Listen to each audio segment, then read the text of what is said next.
Hola muchachos, muy buenos días a todos. Buenos días, profe. Gracias, buenos días. Buenos días, profe. Buenos días, profe. Buenos días, profe. Buenos días a todos. Bueno, entonces falta solo un compañero, pero bueno, no, en este grupo son bastante juiciosos para conectarse a tiempo.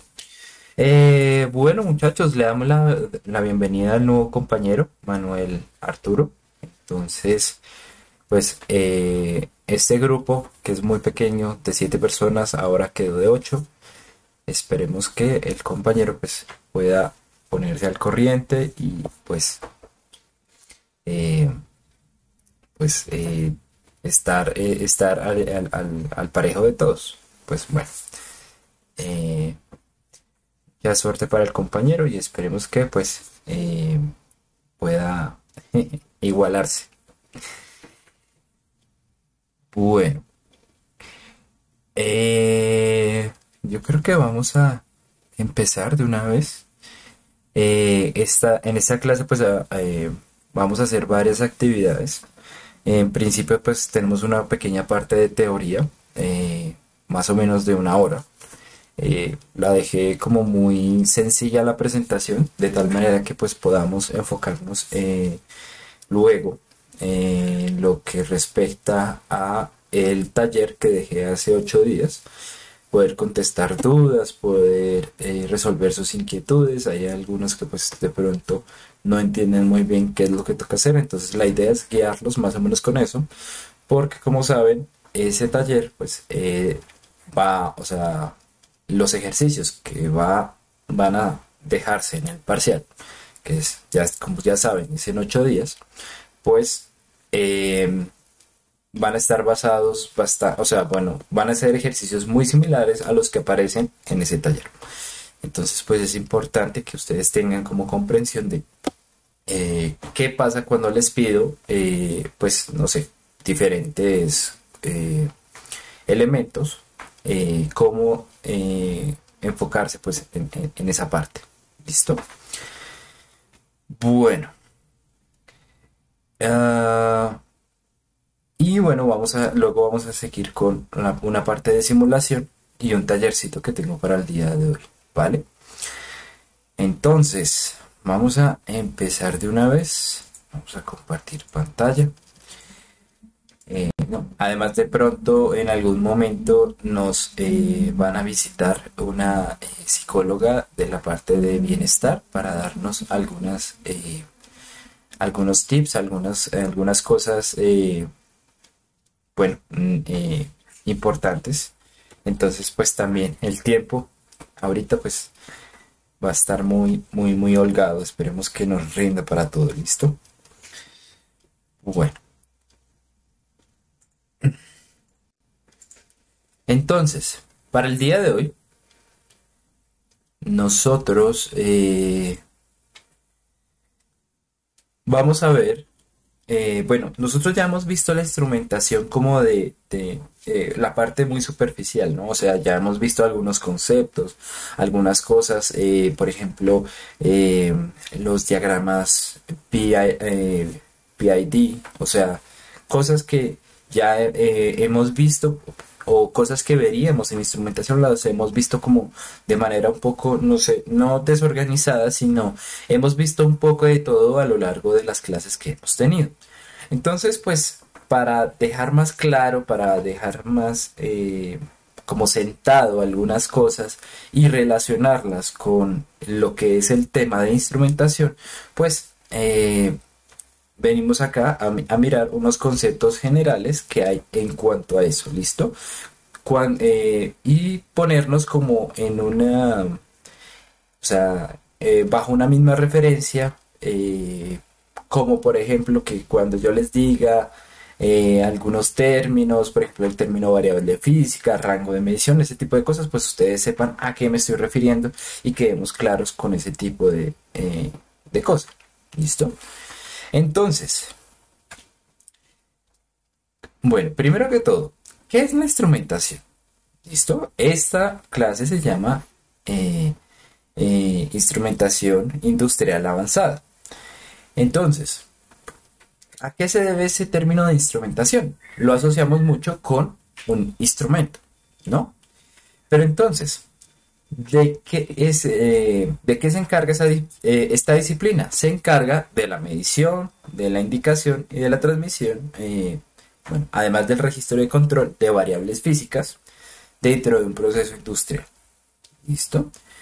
Para esto, pues nosotros tenemos que cumplir una serie de parámetros operacionales y tenemos que seguir una serie de regulaciones vigentes. Nosotros siempre tenemos que estar alineados a lo que respecta al uso de estos elementos. Digamos que, por ejemplo, hay metodologías que siempre se utilizan para medir cosas. Pongan el ejemplo más sencillo del mundo, una regla. Nosotros siempre tenemos que seguir una serie de parámetros operacionales, es decir, simplemente, bueno, si nosotros queremos medir algo, tenemos que ponerle al lado la regla, tenemos que ubicarla desde un punto cero o desde un punto de referencia y medir el elemento.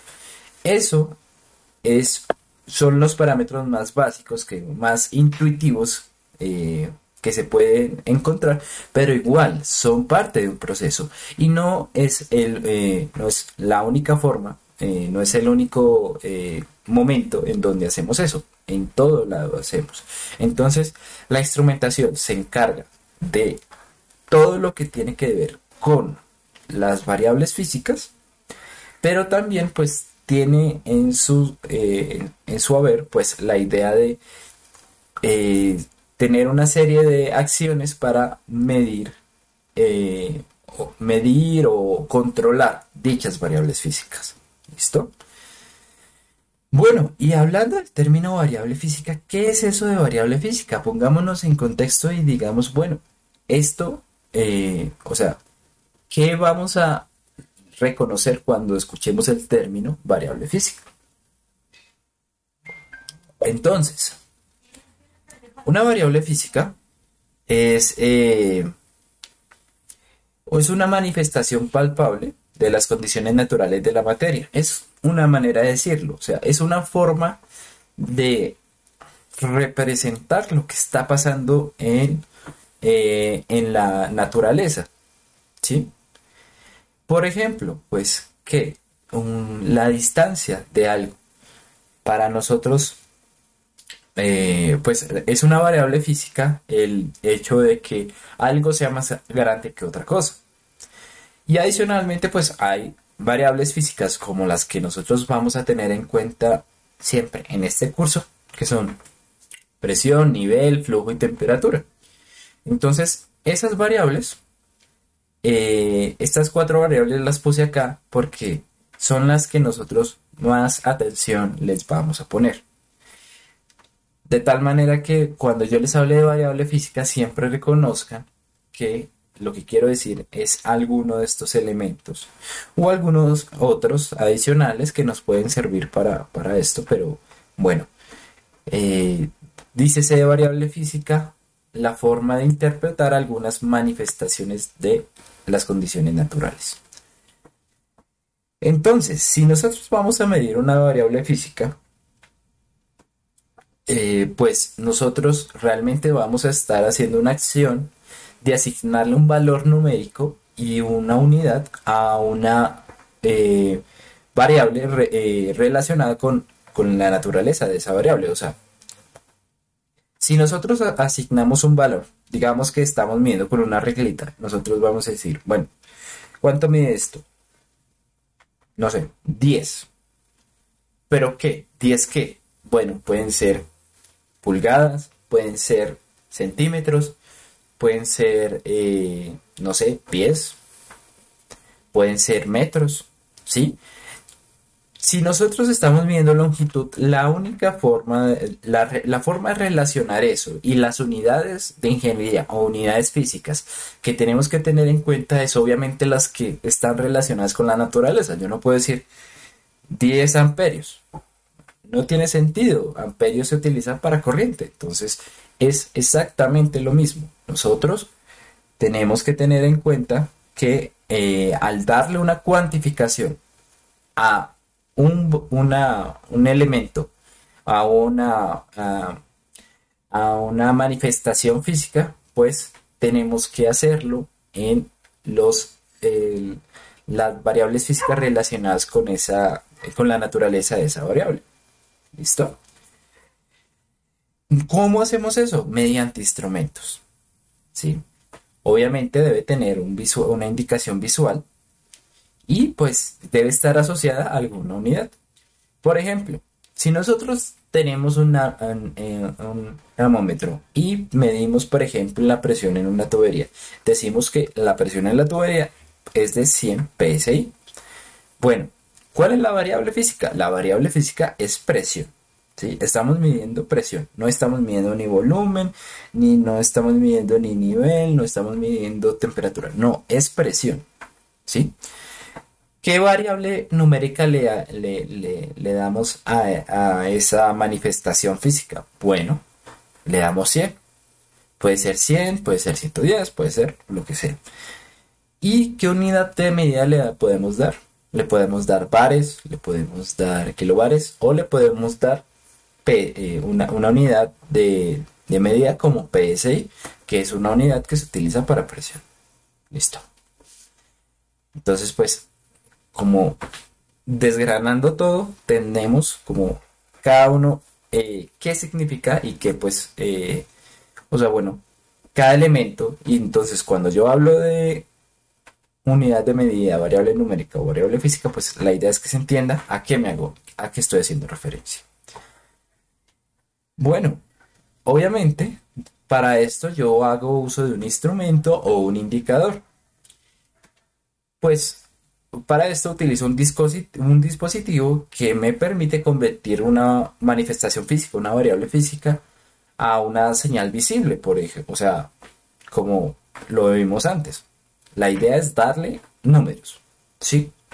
Darle una cuantificación, porque a partir de la cuantificación nosotros podemos compararlo con otros fenómenos que también suceden en el mundo físico, pero podemos decir, esto es más alto, esto es más bajo, es más grande, no sé, así por el estilo.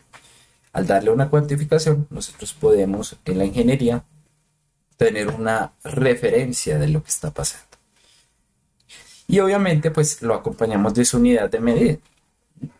Bueno, ¿qué elementos incluye acá? El manómetro, perdón, el termómetro, el rotámetro y la mirilla de cristal. ¿Por qué estos elementos? Bueno, cada uno tiene su uso. Namómetro, si nunca han visto el término, se utiliza para medir presión. Termómetro, pues bueno, ese sí lo tenemos todos pendientes, sobre todo más en la pandemia, pues obviamente, para medir temperatura.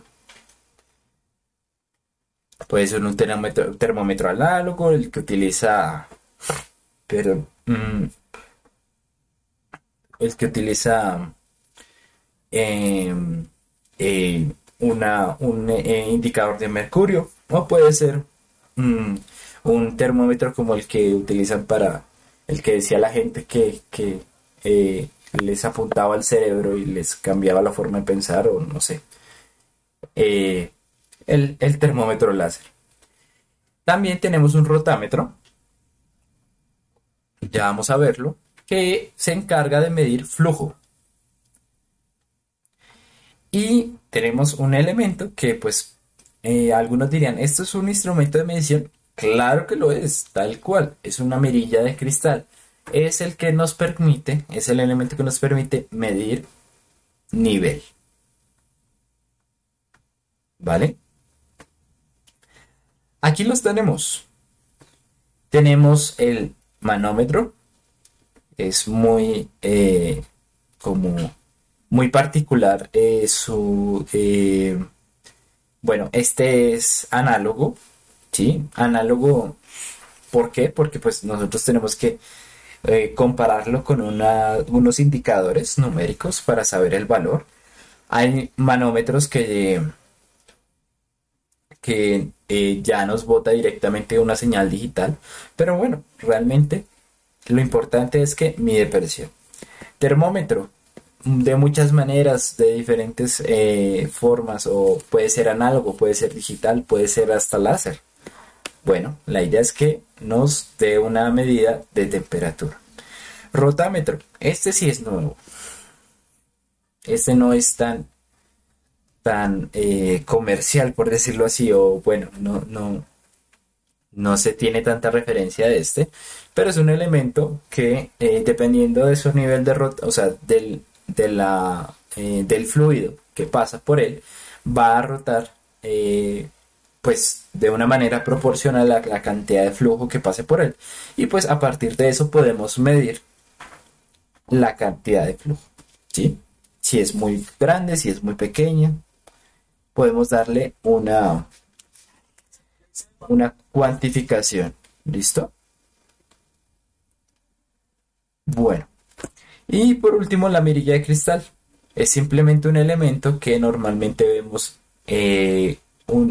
junto a los tanques que manejen pues algún producto, algún líquido en general, algún fluido.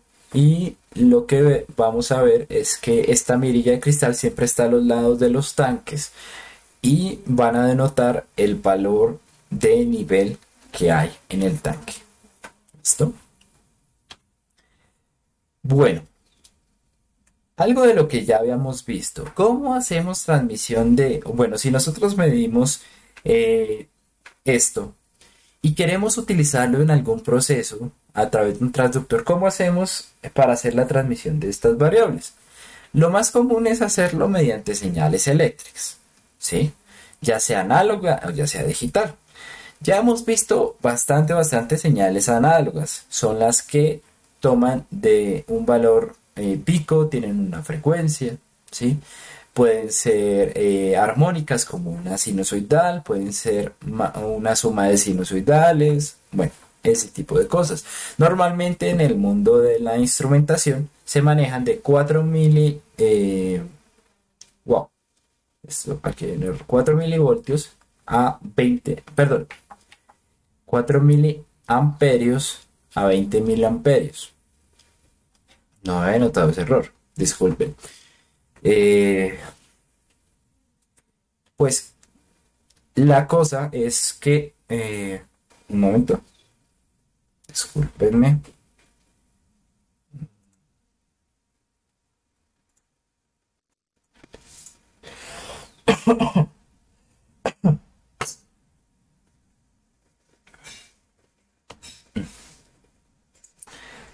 Qué pena. Bueno.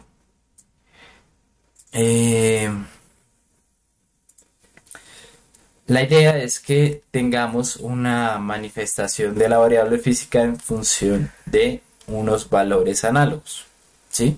Pero que siempre estén dentro de ciertos valores. Para eso también hacemos el acople y pues bueno, son cosas que ya hemos visto.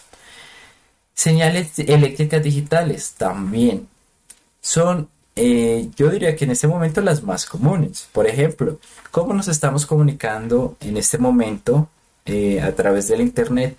A través de señales digitales. Puede ser con fibra óptica, puede ser como en un medio eléctrico, pero las señales digitales nos traen información acerca de las variables físicas que necesitamos o de los elementos que necesitamos.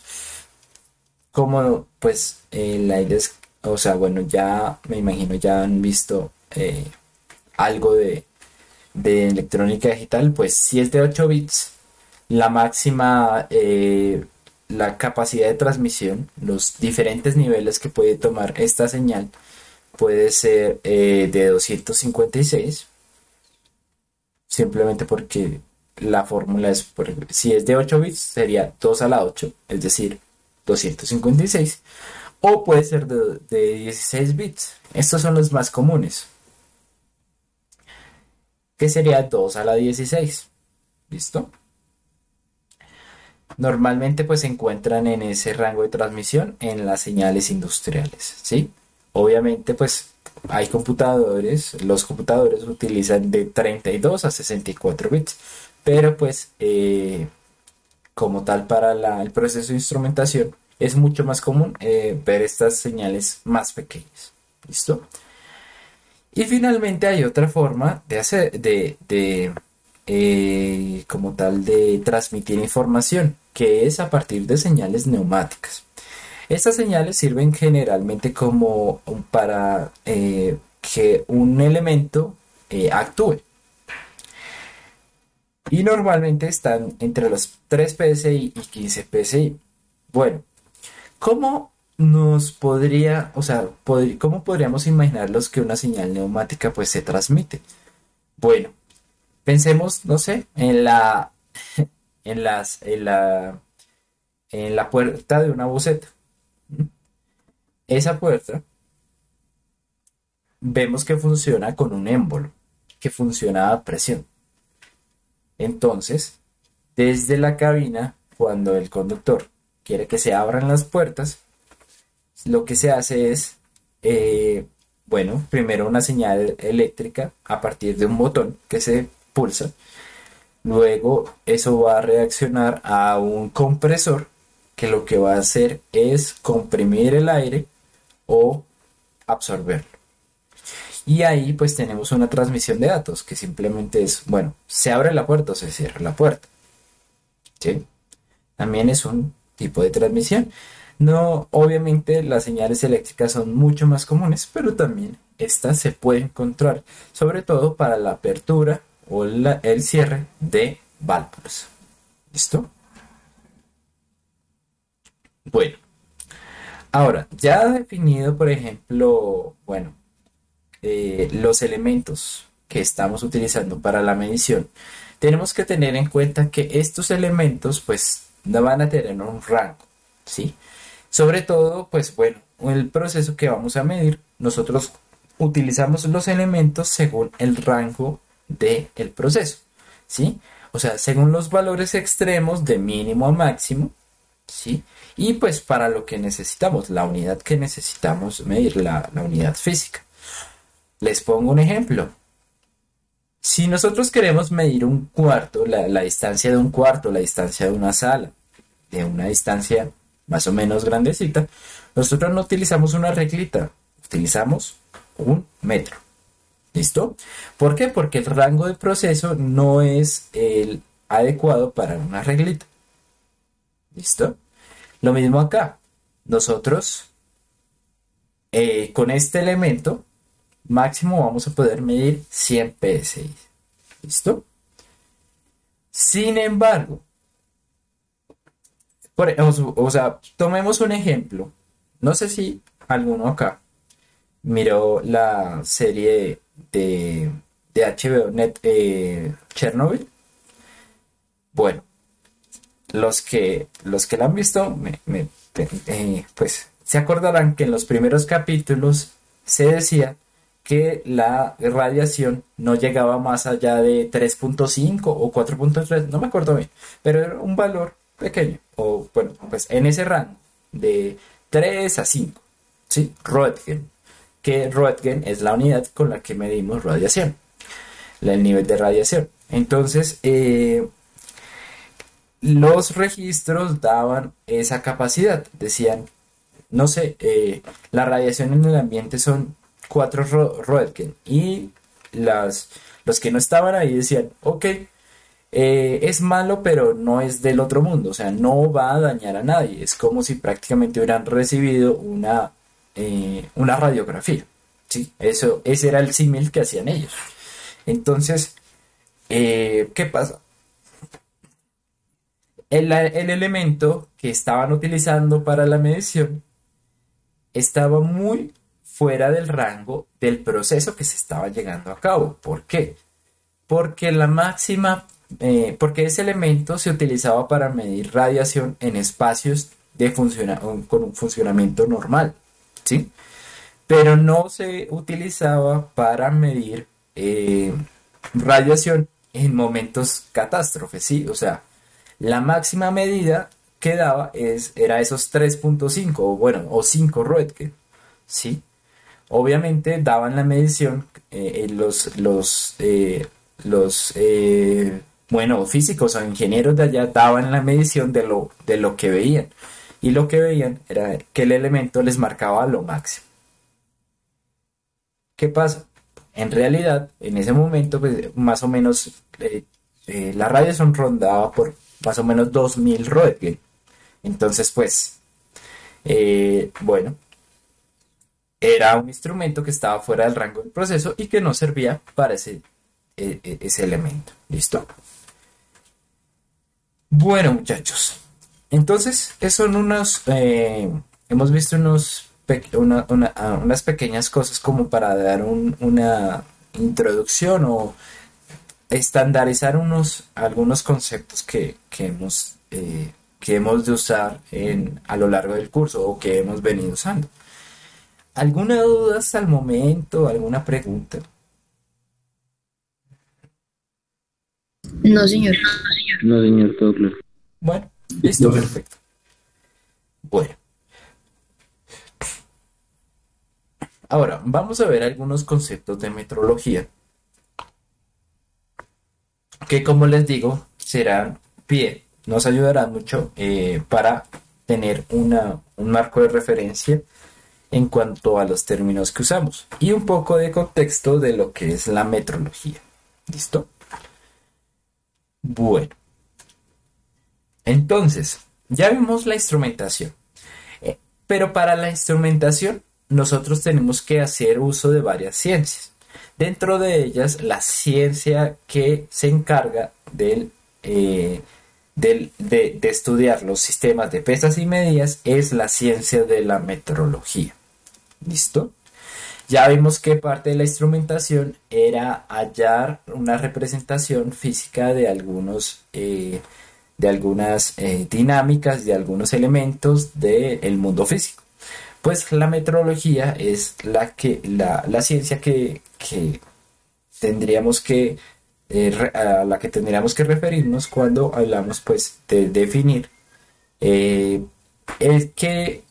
valor, qué cuantificación le damos a algo físico, ¿sí? Tenga la naturaleza que tenga. Entonces, la metrología se encarga de definir las unidades de medida internacionalmente aceptadas. Porque, por ejemplo, no sé, recuerdo mucho que mi mamá, cuando estábamos pequeños y necesitaba, por ejemplo, por lo menos las telas, y no llevaba un metro, lo que hacía era medir a partir de cuartas, ¿sí? A medir desde el pulgar hasta el dedo pequeño, ¿sí? Así era la unidad de medida de ella. Y ella pues entendía. Ella, no sé, medía, digamos, decía, bueno, 5 cuartos o 10 cuartas, ¿sí? Sin embargo, si otro viera esa unidad, esas mediciones, diría, no sé a qué se refiere o no sé cuánto mide su cuarto. ¿Por qué? Porque las unidades tienen que ser estandarizadas, tienen que ser no solamente nacionalmente, sino internacionalmente aceptadas, de tal manera que todos entendamos qué está pasando ahí, ¿sí? ¿Por qué? Porque tenemos que tener un patrón, eso ya lo vamos a ver más adelante.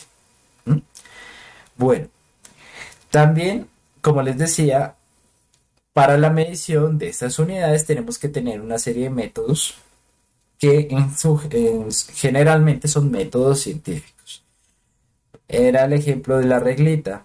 Nosotros llevábamos a cabo un proceso para realizar la medición.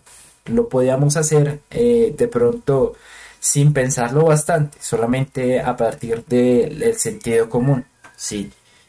Pero pues no en todos, o sea, para la medición hay unas unidades mucho más complejas para medir. Entonces debemos tener una serie de métodos que nos permitan medir y que permitan tener la información de igual manera que la mediría otra persona en otro lado del mundo. Y también, pues, se encarga del establecimiento de la trazabilidad, de la documentación de valores y de la exactitud de una medición. Entonces, cuando nos hablan de exactitud, realmente es decir, bueno, ¿qué incertidumbre puede tener esta medida? ¿Qué tanto puede cambiar ese valor? Sí. Bueno. Poniendo un poquito en contexto la metrología, pues realmente no es algo tan trivial ni que solamente se haga en una parte del mundo. De hecho, hay muchas convenciones e institutos que se encargan de la metrología. ¿Listo? Bueno, en cuanto a la convención del metro, o sea, por ejemplo, decir, bueno, ¿cuánto mide un metro? ¿Cómo ponemos en comparación un metro, algo que mide algo con otra cosa? Bueno, estableciendo qué es un metro.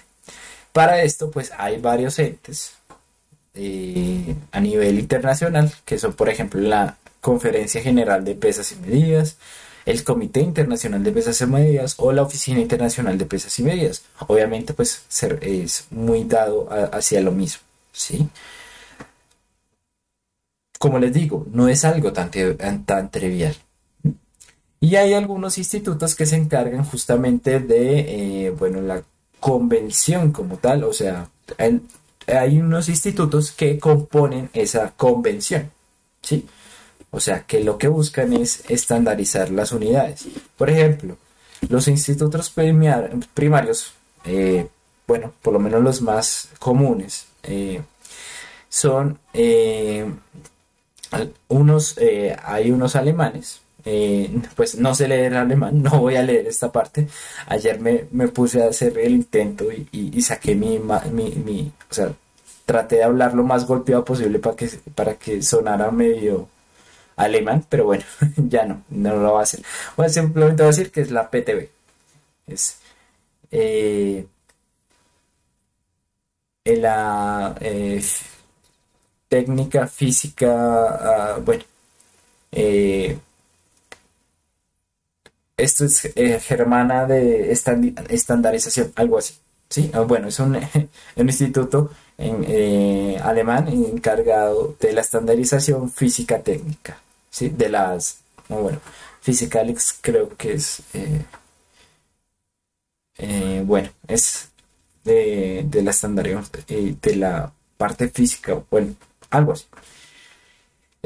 También tenemos por la parte más como anglosajona, o sea, bueno, por la parte de Estados Unidos, por la parte de Inglaterra, Reino Unido, sí, la National Institute of Standards and Technology, pues es como más acercada a lo de uno. Eh, por parte latina, ¿sí? Por parte de la comunidad latina, también tenemos el Centro Nacional de Metrología, que es un centro nacional en México, ¿sí? Pero cuyo métodos metrológicos pues se aplican en general para la comunidad hispanohablante, ¿sí? Y pues como tenía que ser los alemanes pues tratando de ser lo más precisos posibles, pues también tenemos la organización de calibración alemana, la DKD. ¿Listo? Bueno, entonces, ¿de qué se encargan todo este tipo de instituciones? ¿De qué se encargan? Bueno, de tener un sistema internacional que cuando uno hable de algo, se reconozca, por ejemplo, a qué variable física corresponde y cuál es su unidad más básica, ¿sí? Dícese unidades básicas como la definición más sencilla de dichas unidades. Por ejemplo, en el sistema internacional, unidades básicas son el metro, el kilogramo, el segundo, el ampere, el kelvin, el mol o la candela.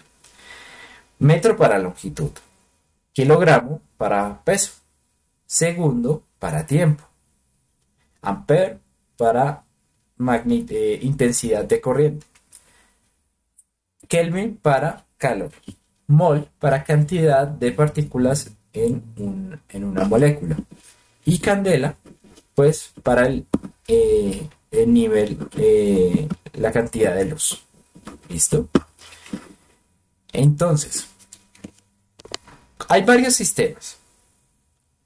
También está el sistema anglosajón de medidas.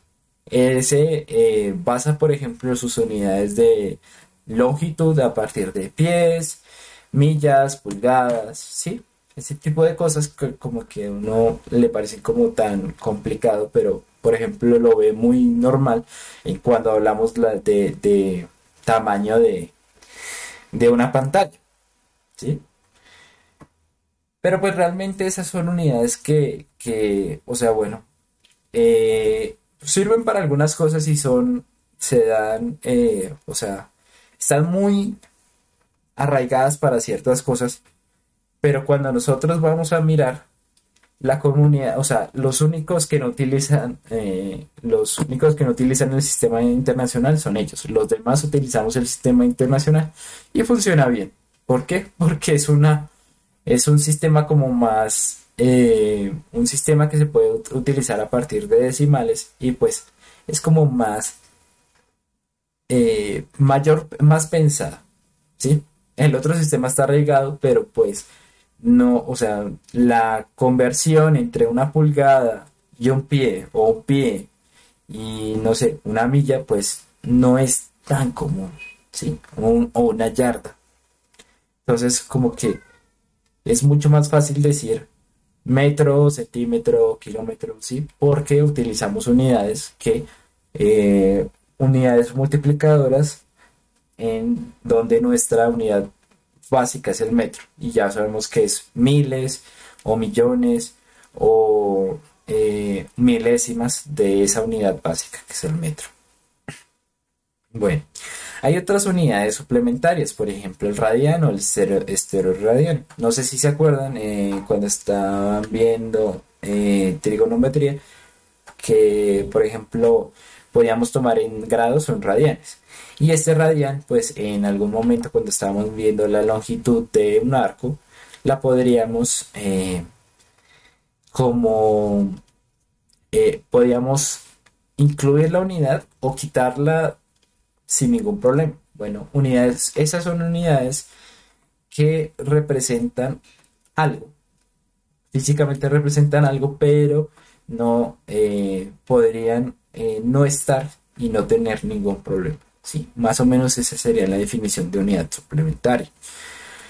Y finalmente, pues tenemos las variables derivadas que, por ejemplo, pues lo que buscan es denotar otra serie de magnitudes físicas, pero que nosotros no las medimos directamente.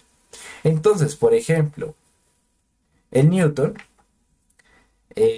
la unidad de fuerza lo medimos a partir de el metro, el kilogramo y el segundo, ¿sí? La cantidad de metros por kilogramo por segundo cuadrado es la definición de fuerza y eso define el Newton, ¿sí? Por ejemplo, el Joule, la unidad de trabajo, está definida, pongamos la definición más sencilla, newtons metro, ¿sí? O pueden ser watts por segundo. ¿Mm? Bueno, creo que es así. Bueno, son unidades que vienen a partir de otras, que su medición no es tan, o sea, como que, ¿cómo miden la fuerza? Bueno, realmente miden la distancia, miden el peso y miden el tiempo para saber esa cantidad de fuerza. Entonces, son unidades que están definidas a partir de otras. ¿Listo? Que también podemos utilizar, pero como su medición no es directa, pues se llaman derivadas porque salen a partir de las mediciones de otras unidades o de otras variables físicas. ¿Listo? También está el Pascal, la unidad de presión. Bueno, entonces internacionalmente nosotros podemos decir, no, bueno, pues el metro pues tiene bastantes representaciones. Pues sí, hay algunas que están aceptadas, otros no. Depende del contexto con el que uno hable, pues. Metro uno lo puede definir como con una sola M o algunos como MTS, MT, M mayúscula T, M, ¿sí? Hay diferentes formas de nombrar pues una misma unidad. Por ejemplo, si usted en una plaza va a decir, no, regáleme 10 kilogramos de arroz. le van a decir, ulala, señor francés. Y uno preguntará, ¿cómo se dice? 10 kilos, hombre. No quiero, o sea, ¿quién dice kilogramo en una plaza? ¿Sí? Y no, o sea, no por ser una plaza, sino porque simplemente, ¿qué va a decir? O sea, que uno entiende, pues es el kilo, ¿sí? El kilo, la libra. Bueno, entonces, realmente, pues hay diferentes formas de denotar ese kilogramo. Hay algunas que están más aceptadas que otras, pero como les digo, se utilizan para diferentes contextos. El gramo también, el litro. Kelvin, pues sí es más como algo, una medida como muy estándar o muy científica, pues que no tiene cambio. El centímetro cúbico, otra unidad derivada. ¿Cómo se mide? Hay veces cc. Si ustedes ven no sé, eh, las botellas de, no sé, de cerveza, se dan en centímetros cúbicos o en mililitros. En ese momento no pondrán cm a la 3, no, pondrán cc, cm o cc punto, ¿sí? Depende del contexto. Por ejemplo, si ustedes tienen una moto, los kilómetros por hora no los van a definir km por hora, no, los van a definir kph, ¿sí? O km por hora, ¿sí? Entonces, pues bueno, depende del contexto. Entonces, ¿qué pasa? Nosotros tenemos estas unidades de medida. Tenemos los instrumentos que miden dichas unidades. Pero entonces, ¿cómo podemos saber que nuestro elemento, que nuestro dispositivo está midiendo correctamente o no está midiendo correctamente? Y es ahí donde entra la calibración. Siempre la idea es tener una especie de referencia, ¿sí? Entonces, por ejemplo, para calibrar las pesas, por ejemplo, de las plazas, se utiliza otro elemento calibrado y se hace una comparación. Entonces, por ejemplo, en cuanto a instrumentos hablamos, pues para hacer una calibración instrumental hacemos una serie de operaciones para establecer una relación entre la magnitud de diferentes valores de un instrumento, pues para tener como hacer como o sea, relacionar y tener un patrón establecido, llegar a un patrón o referencia establecido. Entonces, es un proceso más de todo de comparación, ¿sí? La idea es tener algo que decimos, esta está bien, esta no podría estar mal. Listo. Comparemos y si esta está mal, lo que tenemos que hacer es calibrarlo para que lleguen a valores similares, ¿sí? Por otra parte, otro tipo de calibración se puede hacer únicamente utilizando el sentido común, ¿sí?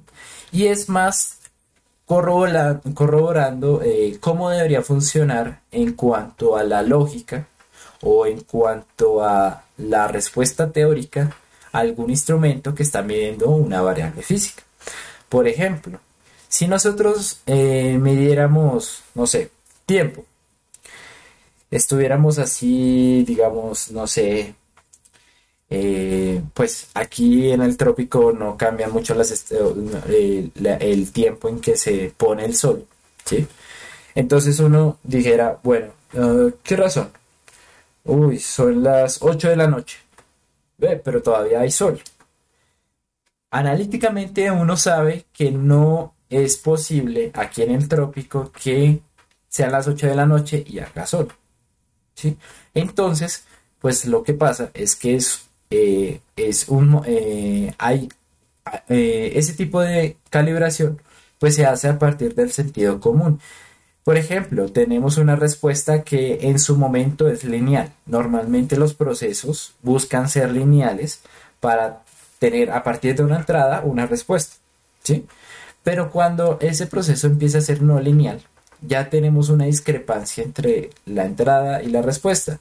Entonces lo que pasa es que vamos a tener un comportamiento que no es lineal y que nos va a decir, bueno, eh, que no nos va a haber representado proporcionalmente la entrada con la respuesta. Entonces, pues ahí, en ese momento, pues tenemos una falta de calibración y podemos saberlo a través de hacer una reflexión analítica.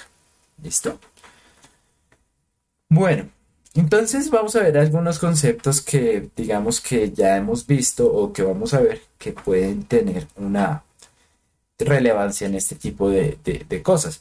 Yo creo que bueno, la puse al final, simplemente porque cayó al final, pero pues tal vez la más importante es que hemos hablado bastante de patrón. ¿Qué es un patrón? Bueno, es una medida materializada, algún instrumento de medición, una medida de referencia, algo que uno dice, esto es la definición o este es la referencia a la que yo tengo que seguir, ¿sí? Patrón, ya, por ejemplo, en algún lado de Europa, creo que es, no sé si es en Francia, si no estoy mal, hay una barra metálica que define la longitud de un metro y está hecha en una aleación de tungsteno, algo así, en una aleación especial que no cambia mucho, que no cambia su ancho o su largo a partir de la temperatura que se le aplique. Por ejemplo, hay los elementos que están en acero o en general en metal son no sirven de patrón, puesto que cuando usted lo calienta, ellos se pueden expander o si los enfría se pueden contraer. No sé, o sea, se nota al medirlos, ¿sí? Entonces, ese patrón, el patrón nos sirve para tener una referencia estable. O sea, es decir, listo, cada vez que una persona quiera comprobar que la unidad de medida que está midiendo está correcta, se evalúa frente a un patrón o una referencia. Y ahí uno sabe. ¿Sí? Bueno, también está la escala.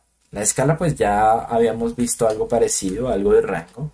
Aunque ya hablando de escala, básicamente estamos hablando del conjunto de marcas de la numeración asociada de un dispositivo indicador, de un instrumento de medición.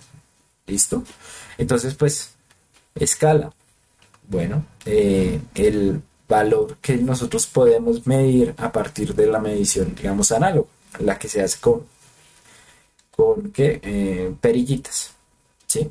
Bueno, en una regla. ¿Cuál es la escala?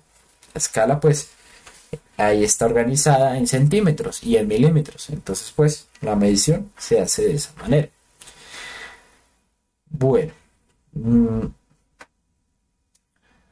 otro elemento es la resolución. Entonces, es la menor diferencia. La menor diferencia de indicación de un dispositivo indicador, valga la redundancia, que puede percibirse de forma significativa. Por ejemplo, ¿cuál sería la resolución de nuevo, el ejemplo de la regla? La resolución, o sea, esa regla, máximo con eso yo puedo medir milímetros, ¿no? Más allá de eso no hay una división interna de dichos milímetros. Es decir, la resolución mínima, la resolución de ese elemento es de milisegundos. Perdón, milisegundos, milímetros, ¿sí? Por ejemplo, un reloj que no tenga los segundos. ¿Cuál será su resolución? Su resolución será por ejemplo, de minutos, porque si no tiene segundos, la mínima indicación posible que yo puedo ver es la de los minutos. Entonces, pues, las de unidades de minuto. Entonces, esa resolución o sea, esa resolución es característica de cada elemento de medición. También vamos a tener la sensibilidad, que es como el cambio en la respuesta de un instrumento de medición dividido por el correspondiente cambio de estímulo. ¿Qué nos quiere decir esto? Simplemente que un elemento es más sensible en cuanto su respuesta cambie más dependiendo del cambio de estímulo. Es decir, si cambia mucho al cambiar alguna variable, física al cambiar, de pronto que esté cambiando. La sensibilidad del elemento es muy alta si el cambio es muy alto con respecto a ese pequeño cambio que se dio en la variable física. O, por ejemplo, si por el contrario en la medición no tuvo una repercusión grande el cambio en la variable física, se dice que pues un elemento tiene menor sensibilidad. ¿Listo? Bueno, vamos a entrar a la parte de errores. Entonces, los errores pues...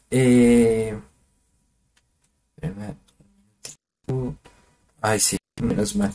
Me dio miedo de que pasara lo de la clase pasada, que no grabé el audio en una parte. Bueno, cada sistema de medición obviamente pues puede tener un error asociado. Cada medida que nosotros hacemos puede tener algún error. Ese error puede tener dos naturalezas: ser sistemático o aleatorio. ¿Qué es un error sistemático? Es un error producido por una imperfección de los equipos de medición o de los elementos que yo estoy utilizando para la medición, ¿sí? Son imperfecciones que hay o por calibración o por algún descuido del operador, ¿sí? Entonces, por ejemplo, digamos, yo tengo una pesa, y eso es real, yo tengo una pesa acá que siempre me ha marcado 2 kilos de más. ¿Por qué? Porque yo me he medido en otros lados y he visto que aquí siempre mide 2 kilos de más. Bueno, ¿la boto? ¿La he botado? No, porque es un error que yo puedo corregir, por decirlo así. Es decir, si yo ya sé que existe el error y siempre, siempre, siempre en todas las mediciones me marca el mismo error, pues yo sé cómo resolverlo. ¿Sí? Entonces este error permanece constante, o sea, ya sea en signo, ¿sí? O sea, si siempre son 2 kilos de más, son 2 kilos de más, y es común a todas las mediciones que se hagan con ese instrumento. ¿Mm? Entonces, esa es como la diferencia, que sea común a todas las diferencias, que todo se mira bajo la misma vara. O, por ejemplo, por descuido del operador, que el operador no sepa hacer muy bien la medición, pero igual cometa ese mismo error para todas las mediciones. Si todas las mediciones tienen el mismo error, ahí es un error sistemático. Por el contrario, si es un error que solo sucede en una medida y que varió de forma no predecible, es un error aleatorio.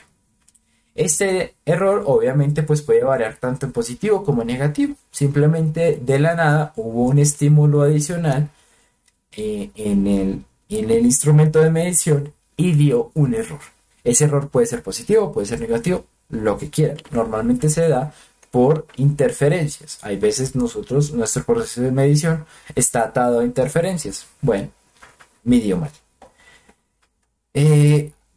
Por ejemplo, ¿cómo podemos identificarlo fácil? Si nosotros medimos, digamos, 10 veces la misma cosa y a la décima vez que nosotros vamos a medir, nos ha dado como 5, bueno, 5 centímetros, 5 kilos, 5, bueno, lo que sea, 5, 5, 5, 5, 5, 5, 5, 5 y ¡pum! De la nada nos dio un 4. Bueno, Ese es un error aleatorio. ¿Por qué? Porque no es común a todos las mediciones que se hicieron. Es es solamente uno. Solamente uno de todas las mediciones que se hicieron. Entonces, el error aleatorio, su característica más grande contra los errores sistemáticos es que eso no es normal o no es generalizado hacia todas las mediciones, solamente a un par, a cierto número reducido de mediciones. Entonces nos devolvemos a este cuadrito y vamos a ver, bueno, si es un error aleatorio, no es posible como tal gestionarlo. ¿Cómo así gestionarlo? Por ejemplo, pues miremos la parte del error sistemático y si es un error sistemático conocido, yo puedo hacer la corrección. El ejemplo más claro es el que yo hacía, el de la pesa que yo tengo acá, el de la pesa. Entonces, yo siempre sé que esa pesa mide 2 kilos más. ¿Sí? Entonces, ¿es un error sistemático? Sí. ¿Es conocido? Sí, yo ya lo tengo identificado. ¿Puedo hacer la corrección? Sí. No es más que decir, bueno, mido 80, pero siempre le voy a restar 2 kilos. Listo. Puedo hacerle una corrección a esa medida. Si le puedo hacer una corrección, puedo llegar a un resultado certero. Sin embargo, si el error, por ejemplo, en la parte sistemática, es un error remanente, pero que yo no le puedo hacer corrección, yo sé que o digamos si esa pesa siempre mandara como, o sea, mandara como 2 kilos más o 2 kilos menos o 1 kilo más o 1 kilo menos. Si yo no le puedo hacer una corrección, pues debo asociarlo a una incertidumbre, ¿sí? Entonces ya no ya no puedo sacar un valor fijo, sino tendría que dejar expresado que de esos 80 kilogramos que yo estoy midiendo, este valor puede variar entre 1 o 2 kilogramos, tanto positivo como negativo. Eso nos puede decir que en algunos momentos la medición va a ser de 82 kilogramos o va a ser de 78 kilogramos. Mientras que esté en este rango va a responder a un cierto valor de incertidumbre. ¿Sí? Entonces, por ejemplo, esto también sucede para los errores sistemáticos desconocidos. Si nosotros no sabemos, siempre tenemos que asociarle un leve error, debido a que pues siempre va a haber un elemento que cambie la naturaleza de este, ¿sí? Y adicionalmente pues hay pues como un error aleatorio, pues obviamente lo tenemos que relacionar con la incertidumbre porque pues es un error no previsto, totalmente aleatorio, pues siempre tenemos que demarcarlo dentro de la incertidumbre. Incertidumbre, pues, por ejemplo, en las resistencias, siempre vamos a tener una incertidumbre del 10%. ¿Sí? Entonces, es más o menos, la definición de incertidumbre es bastante amplia, lo vamos a ver después del parcial. ¿Sí? No quise meterla en esta presentación para que no se haga más larga. Y pues es un error asociado al cual pues nosotros podamos darle una confiabilidad de que los valores que estemos midiendo estén dentro de ese rango de confiabilidad. ¿Listo? Pero bueno, eso ya es luego. Lo importante es tener idea de que los errores pasan, ¿sí? Y en el sistema de medición es muy común. Sin embargo, para esto, pues las herramientas como la incertidumbre se pueden insertar, o la incertidumbre o la corrección se pueden utilizar para ese tipo de cosas, para tratar de que no sucedan tan comúnmente. O que podamos referir o mostrar que siempre va a haber un error asociado, sea sistemático o sea aleatorio. Bueno, muchachos. eso sería todo por el día de hoy en cuanto a teoría. No sé si tienen alguna pregunta. Todo quedó eh, medianamente claro.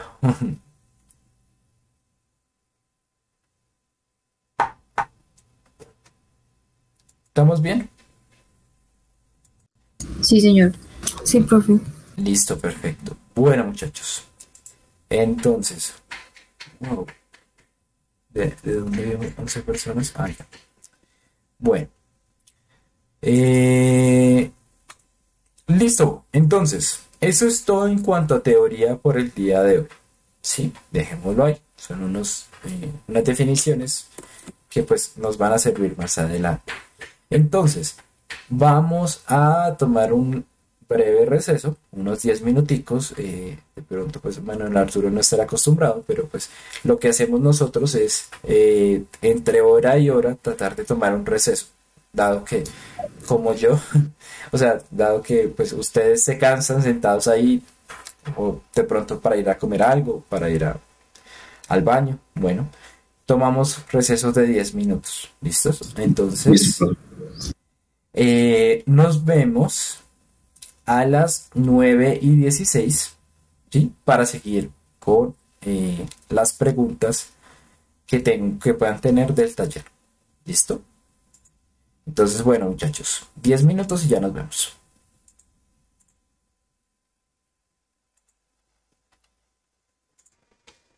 Bueno, muchachos, buenas, continuamos. Ok, listo. Entonces, como les había comentado antes, vamos a seguir, vamos a dar pie a una serie de, o bueno, a las preguntas que ustedes puedan tener acerca del taller que les dejé la semana pasada.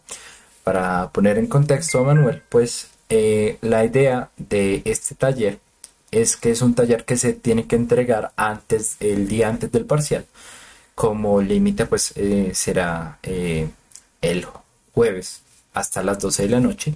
La idea es que van a aparecer problemas muy similares en lo que es el parcial. ¿Listo? Entonces, más o menos, pues para que tengan una idea de cómo van a hacer esas preguntas, pues hago este taller de tal manera que, pues, si en este momento ya lo han leído y tienen preguntas, no saben, se encuentran perdidos de pronto de cómo abordar los ejercicios, pues lo podamos hablar acá. ¿Listo? Entonces,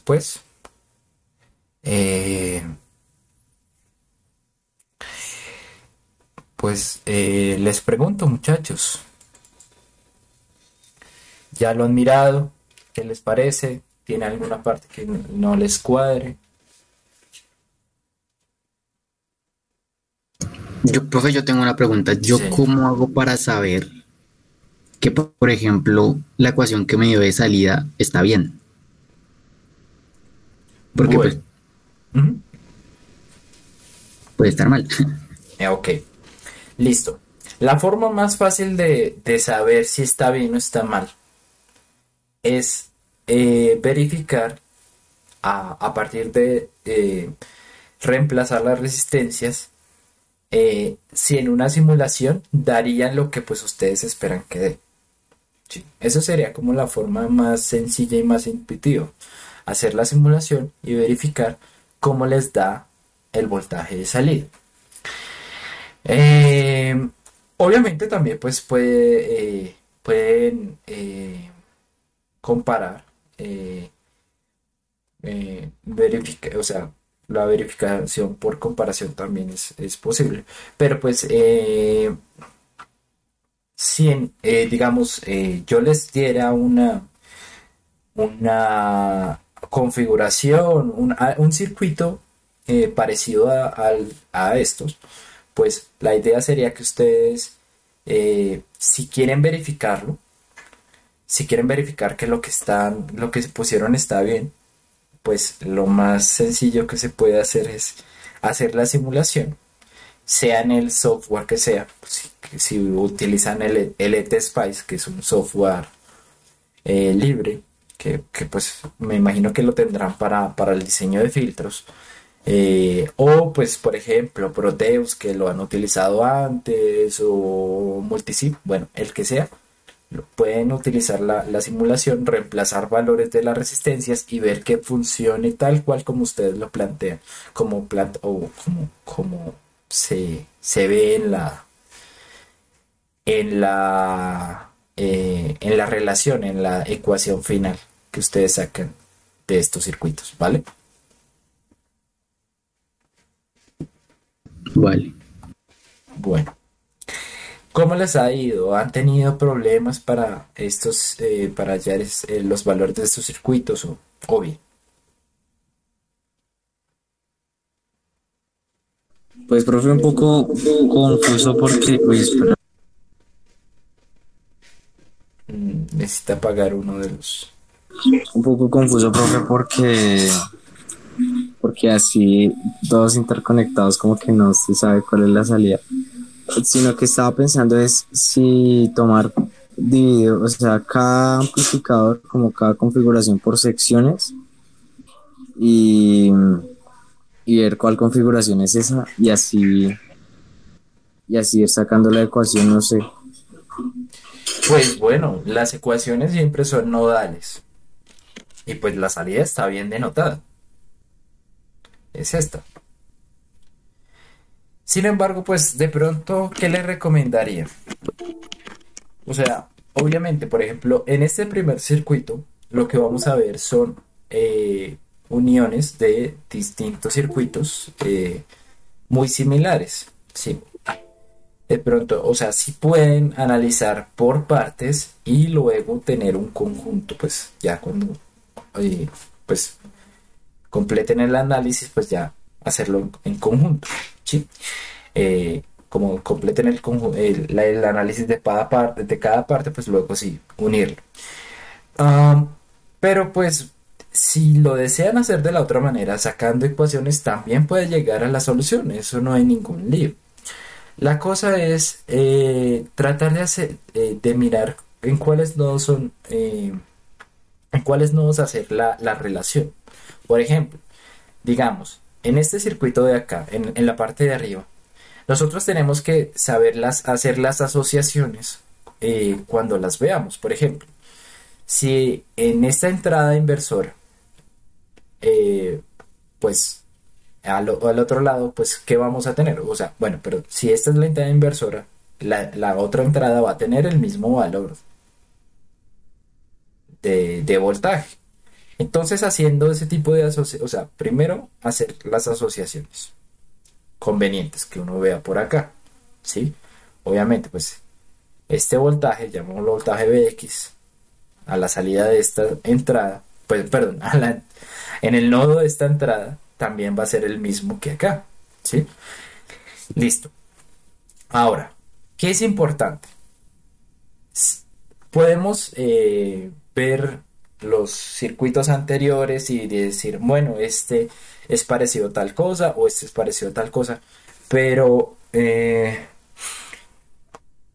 realmente o sea, si de pronto están perdidos en esa parte, lo importante es hacer las ecuaciones. ¿Qué les recomiendo yo? Las ecuaciones de nodos se tienen que hacer eh, en nodos donde no haya una unión bueno, una salida de algún amplificador operacional. ¿Sí? Por ejemplo, la... Ay, que no me marcó.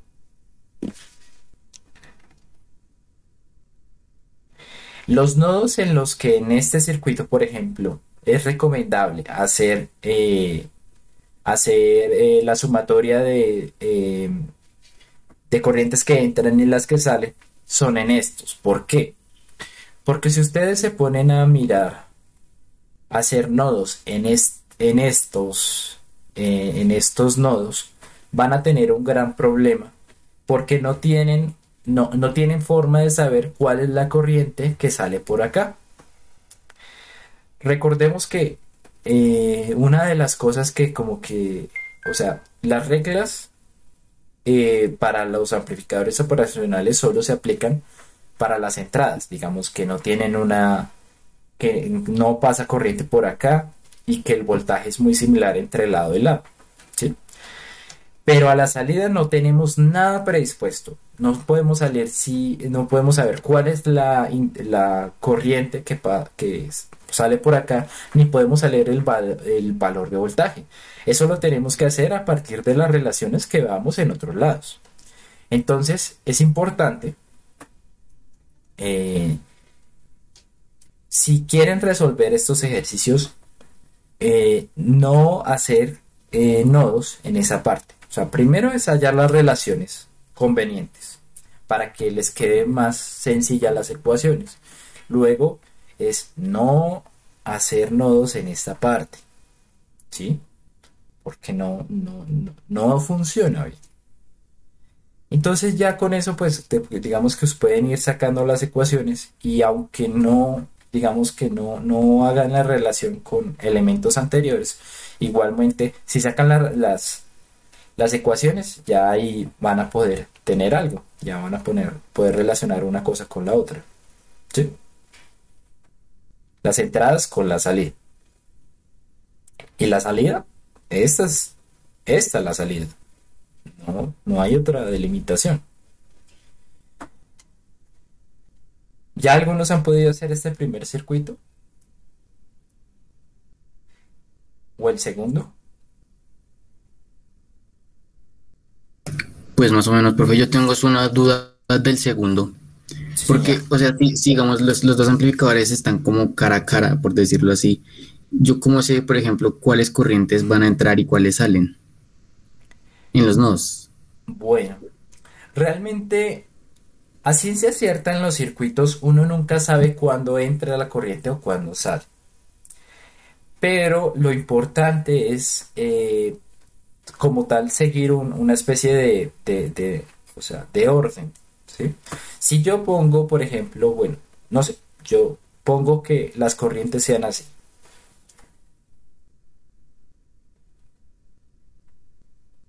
O sea, estoy poniéndolo así de cualquier manera. Igualmente, obviamente estas corrientes tendrán ¿una qué? Una cierta, o sea, por ejemplo, si yo quisiera denotar esta corriente, tendría que denotar el voltaje en este nodo, digámosle voltaje 20, contra el voltaje en este nodo, pongámosle Vx, ¿sí? O sea, la dirección que yo asuma esta dirección va a hacer que mi corriente se vea, o sea, tenga este valor. Si yo asumiera la dirección contraria, pues siempre cola menos cabeza, Bx menos Bin. O sea, si la dirección fuera al revés, yo lo asumiría así. Lo importante es que cuando se resuelven los circuitos, obviamente, si uno asume la dirección de manera, o sea, por decirlo así, ahorita lo estamos haciendo como un poquito de manera arbitraria. Al final la solución le va a decir, bueno, esta corriente es de 2 miliamperios o es de menos 2 miliamperios. Entonces uno ya sabe que conforme a a la convención que tenemos acá, esa corriente es positiva o negativa. ¿Sí? Entonces, o sea, no importa la dirección que le demos al comienzo, sino cómo relacionamos las variables con eso, ¿sí? Por ejemplo, pues acá, si yo voy a hacer sumatoria de corrientes, pues tengo, o sea, ambas corrientes están entrando. Entonces, digamos que está, llamémosle I3 y está I2. Yo para la sumatoria de corrientes no voy a decir que I3 es igual a I2. No. ¿Sí? Yo voy a decir, bueno, en este no, creo que no, no era buena idea. Bueno, hagámoslo con este, I4.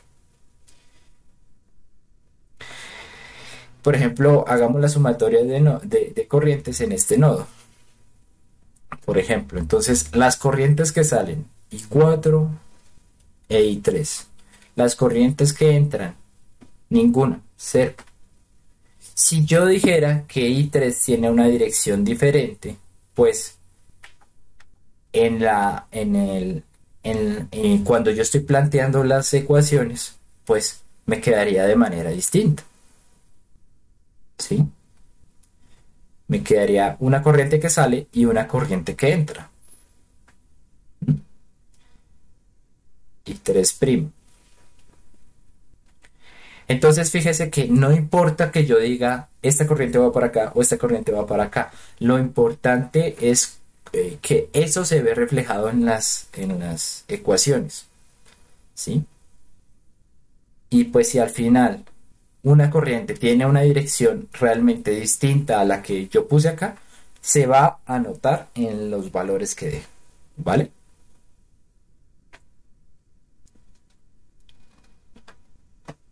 Vale, profe.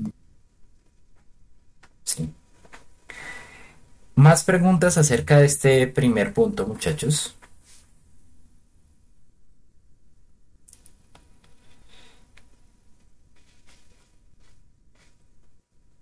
Disculpe, profe, ¿no podríamos de pronto hacer un ejemplo de alguna configuración de amplificadores ahorita? Como para tener una idea para resolver ese taller. Ah, eh, pues bueno, los ejemplos ya se hicieron en la clase anterior. ¿Quién me comentaba? Yo, profe, pero solamente estábamos resolviendo, digamos, de un amplificador, pero así varios en serie o en paralelo.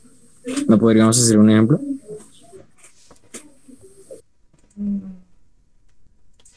Es que ejemplos sin resolver estos me tocaría buscar. Ah, pero por ejemplo, digamos, eh,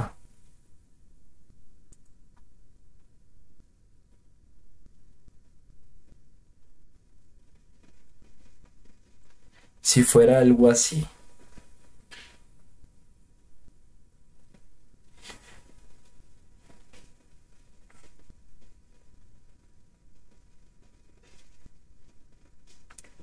Un momento.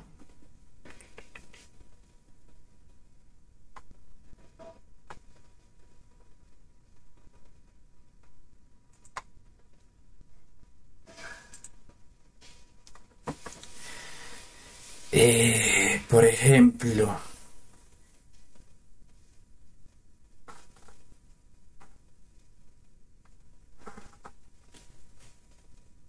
esta configuración.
No, espera.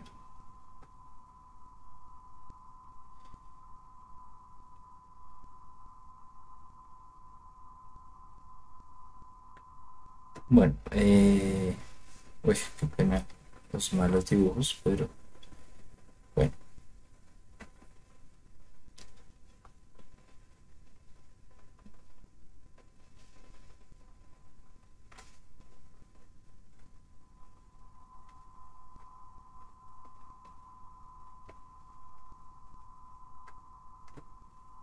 Bueno, miremos este ejemplo. Esto es R3, esto R1 y esto es R2. Bueno, me lo inventé, no sé cómo salgo. ¿Mm? Bueno, por ejemplo, el primer paso siempre serían hacer las asociaciones, ¿sí? En ambos lados. Por ejemplo, este voltaje que hay acá, ya sabemos que debe ser igual al que hay acá, ¿sí? Entonces va a haber un nodo común, por decirlo así, un nodo cortocircuitado. Pongámoslo así, señalemos. Todo esto acá, todo este nodo tiene el mismo valor. Pongámosle un valor como, no sé, Bx. De hecho, fíjese que un solo nodo también es esto, ¿sí? Mire que todo esto está conectado, todo es un nodo. Entonces ese nodo, el valor que le vamos a dar es Bx. Pero también fíjese que el voltaje de entrada uno, siendo que este amplificador tiene el mismo voltaje tanto acá como acá, pues fíjese que en todo ese nodo eh, hay un solo voltaje, que sería el voltaje de entrada uno. Entonces nosotros podríamos decir que lo que dijimos que en un momento era Bx, pues va a tener el mismo valor que el voltaje de entrada uno. ¿Estamos claros acá? ¿Se sabe de dónde llegó o lo explico de pronto más detenidamente? Sí, señor. Ahí lo único que le faltaría no sería estipular la entrada inversora y no inversora de los dos amplificadores.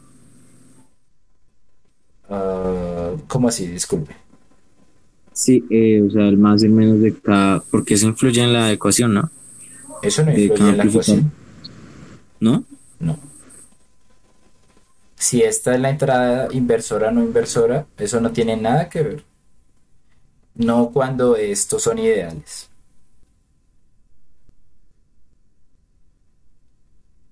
En la ecuación no tiene nada que ver. El voltaje es el mismo en ambos lados, aunque sea positivo, o sea la entrada no inversora o la entrada inversora. El voltaje no cambia nada.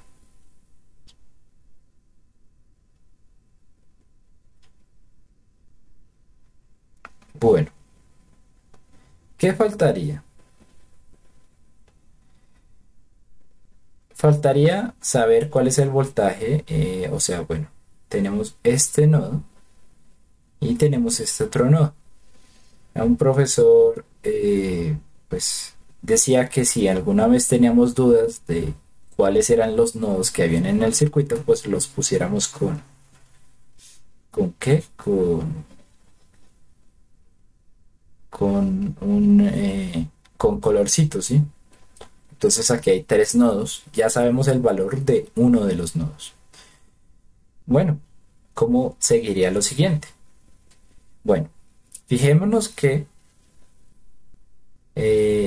acá la corriente que entre por esta parte, toda se va a ir hacia la salida. ¿Por qué?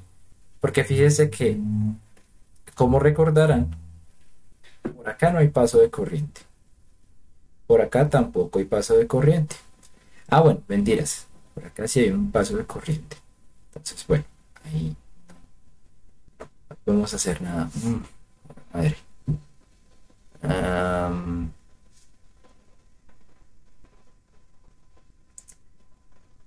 ¿Qué hacemos en ese caso? Bueno, es que como claro, me inventé este ejemplo, no tenía pensado que claro, esto va a quedar así cortocircuitado.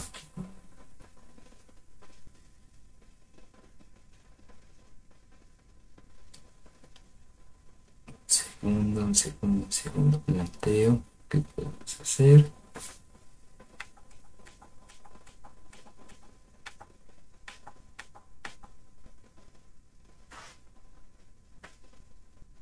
Mm, Bueno, se recomienda hacer sumatoria en este.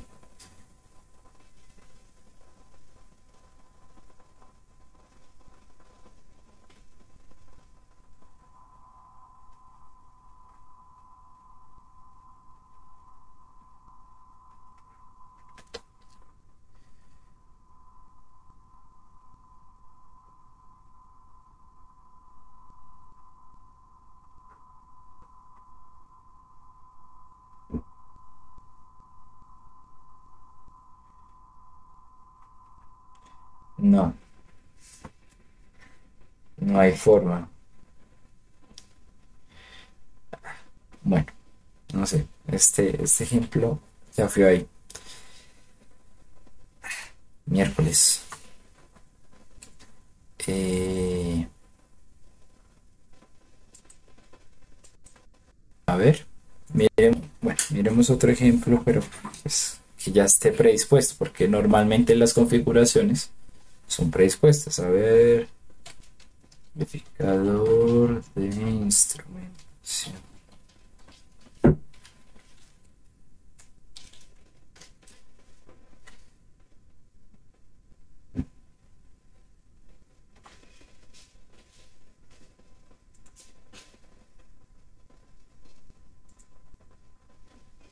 A ver, aquí está nuestro ejemplo más afamado. Eh,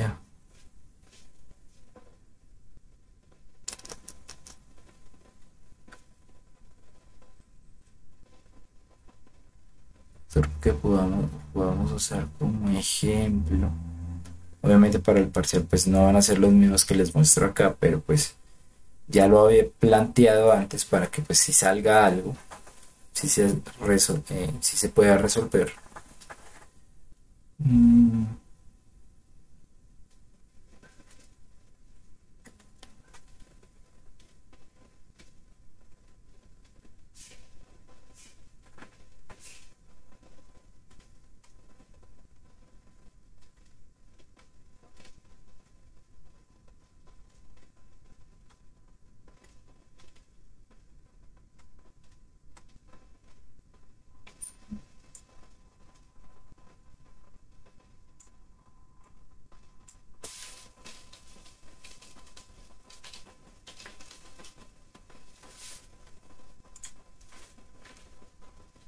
Uy, no. Unpop, no, no, no. Ah, sí. Pop. Mm, a ver, con varias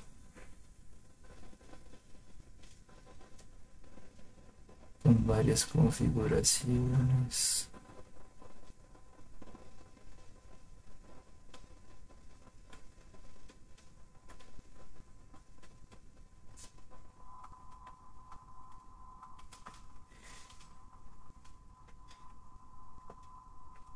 O bueno, tal vez lo que podríamos hacer es, digamos que, bueno, de pronto porque miremos esta otra, la de acá abajo. Eh,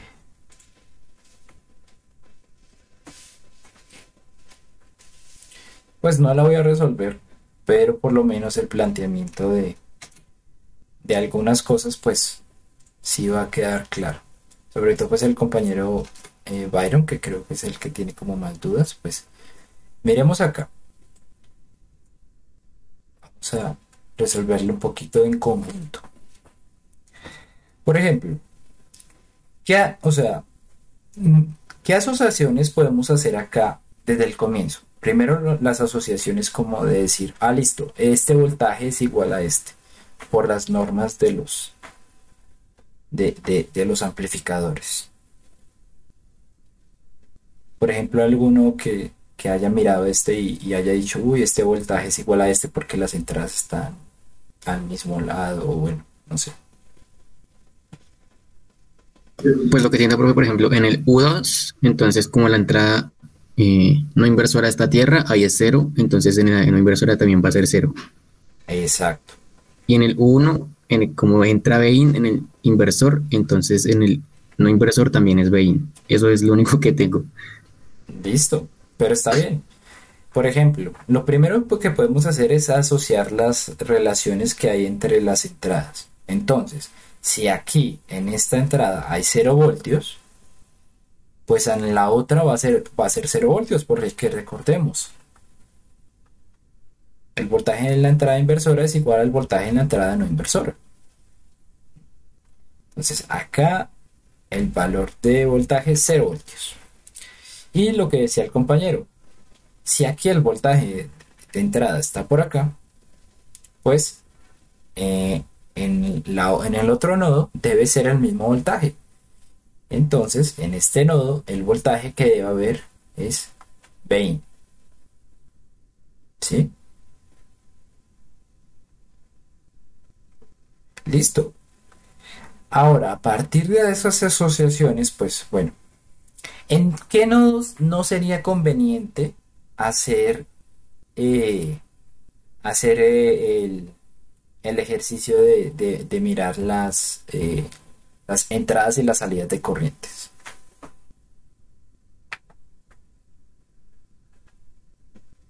¿La salida? ¿La salida de qué? Del circuito, porque también es una salida de un amplificador. Exacto. A las salidas de los amplificadores no es conveniente hacer nodos porque no sabemos el voltaje. Entonces, vamos a ponerlo como en rojo. En rojo porque no son convenientes hacerlo. Listo. No es conveniente hacer nodos acá, en este nodo. ¿En qué otra no es conveniente? Entonces también sería entre el nodo que está entre R2 y R3. Exacto.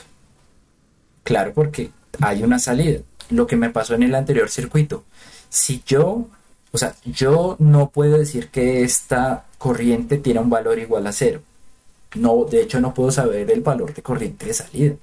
Entonces, no me es conveniente hacer nodos porque va a quedar una variable que yo no puedo resolver. ¿Sí? Entonces, estos dos nodos están vetados. ¿Cuáles otros dos nodos hay? Sería este y sería este. ¿No? Entonces, por ejemplo, si yo hiciera sumatoria de corrientes, o bueno, miremos qué corrientes hay presentes en este nodo. Por acá no hay corriente, ¿no? Porque decimos que la corriente en las entradas son nulas. Entonces no hay corriente. Las únicas corrientes que entrarían o saldrían de ahí sería, por ejemplo, la de acá y la de acá. Y definámoslo en esta convención. Está entrando y está saliendo. Entonces, sumatoria de corrientes que entran y sumatoria, o sea, las que entran deben ser iguales a las que salen, ¿no? Entonces, la que entra, ¿cómo se estaría denotada? 0, porque pues aquí el voltaje es 0, ¿cierto? 0 menos Vin sobre R4 es igual a la corriente que entra es igual a la que sale. Entonces, ¿cuánto vale la que sale? Vin, cola, menos cabeza. Digamos que este voltaje se llame Vx. Vin menos Vx sobre R3. ¿Cierto? Entonces, mire que ahí no hicimos nada raro. Hallamos una relación entre una corriente y la otra. Ahora, miremos esta parte de acá. Miremos el otro nodo donde podemos hacer sumatorio. Digamos que pongamos estas de esta manera. La corriente para acá y la otra corriente para acá. Sabemos que por esta rama no va a haber corriente porque da una entrada y las entradas no les entra corriente. Entonces, pues, en este nodo solamente va a haber una corriente que sale y una corriente que entra. Entonces, ¿cómo sería? Esta de acá, voltaje de salida menos 0, porque ya sabemos que aquí hay 0 voltios, sobre R1 es igual a, esta corriente que entra es igual a la que sale. Voltaje en este nodo, 0, menos voltaje en este nodo, Vx, sobre R2. Listo.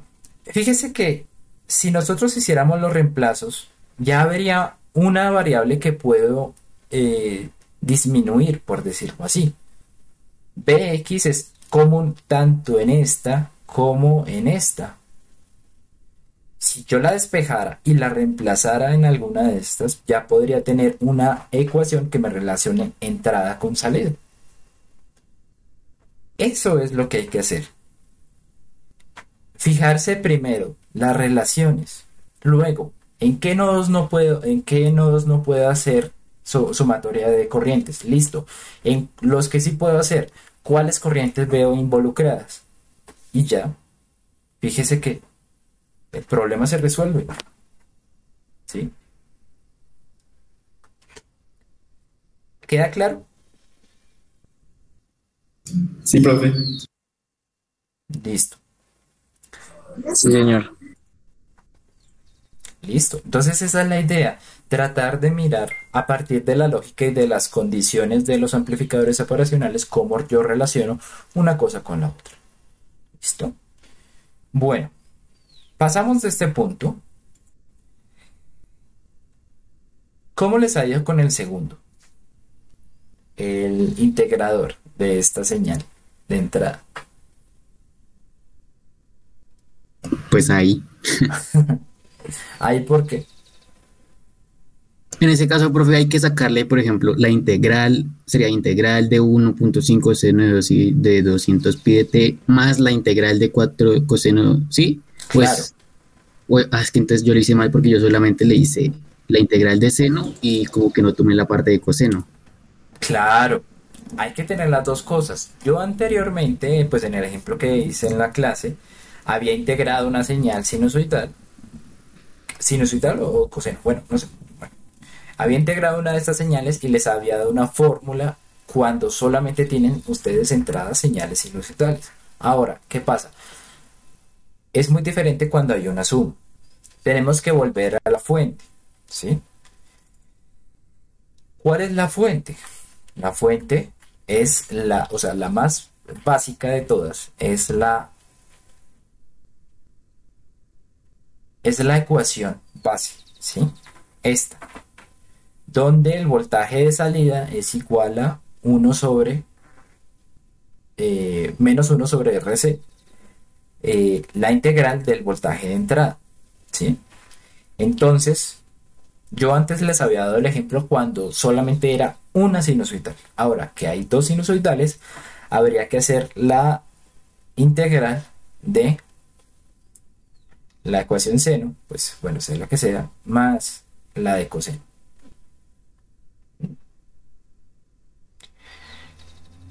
Es necesario hallar las dos. Pero más allá de eso, ¿alguno lo ha intentado ya? ¿Dónde se ha quedado? O pues, ¿cómo les ha ido? ¿O no lo ha intentado?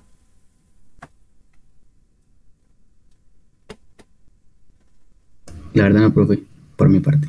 Ok. Bueno. Para resolver dudas, antes habría que haber trabajado, o sea, bueno, mirado en qué momento del ejercicio de pronto ya no saben cómo seguir. Entonces, bueno, esa es la cuestión. Hay que integrar las dos señales. Y que la sumatoria máxima, que el máximo voltaje pico sea 10. Esa es la condición. Entonces, pues, al final, la respuesta de este ejercicio será una un valor de R y un valor de C, de la resistencia y de la capacitancia, pues para tener esa amplitud más máxima de 10 voltios. ¿Listo? Bueno. Del tercer punto, ¿qué dudas han tenido?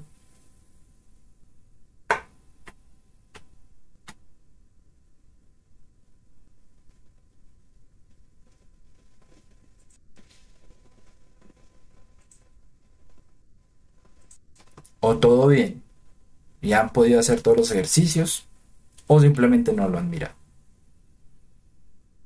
Profe, ese sí no lo he mirado personalmente, no. Ok. ¿Alguno más que diga si lo ha mirado o no? No lo he mirado nada. La verdad no. Ese tercero no.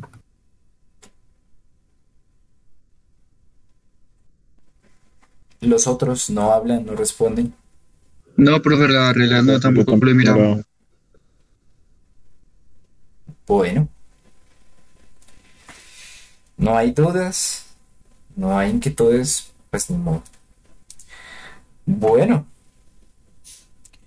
entonces, creo que pues si no hay más que decir de esto, pues bueno, ahí dejaríamos la sesión de dudas. Pues, ahí ni modo.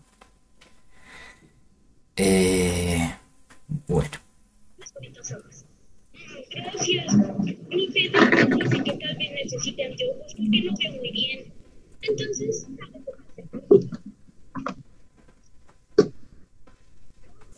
listo.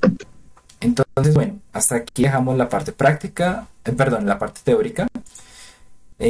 Como ya les he dicho, el parcial va a estar basado, o sea, van a ser ejercicios muy similares a estos. ¿Listos? Entonces, pues, bueno, la forma de estudiar sería hacer estos ejercicios, entenderlos, saber cómo funcionan las cosas, cómo interactuar, por ejemplo, con las simulaciones que yo les envié para diseñar los filtros. La primera parte del parcial, las 2 primeras horas van a estar dedicadas a preguntas muy similares a estas y algunas preguntas de teoría que van a ser, pues, obviamente, ABC, ¿sí? Pero, pues, bueno, ejercicios como tal para realizar, solamente, pues, muy parecidos a estos. ¿Listo? Bueno.